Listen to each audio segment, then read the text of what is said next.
जे कोण लोक आपल्याचे जिविताचो जबाबदारी घेवपाक सोदना ती लोकांची जबाबदारी तूं भार घेवन बसनाका.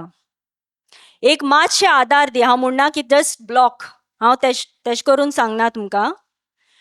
मातशे आदार कोर तांकां, आदार दी, मागणें कोर, पूण तांचें काम तांकांच करूंक दी. तांचो भार आसा तो तांकांच करूंक दी.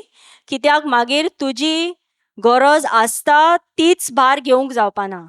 तुमची फॅमिली मदीं झगड्यो जातल्यो, तुमची भुरगीं म्हणटली डॅडी दीसभर भायर आसता, दुसऱ्यांक हेल्प करूंक वयता आनी आमकां सोडटा. एक एक लोक तेश करून करता कित्याक भायल्यान बरें उतर मेळटा म्हूण. People are getting a good word out. पूण देव आमकां कितें सांगता, आपल्या स्वताची फॅमिलीक पयली जबाबदारी आसा.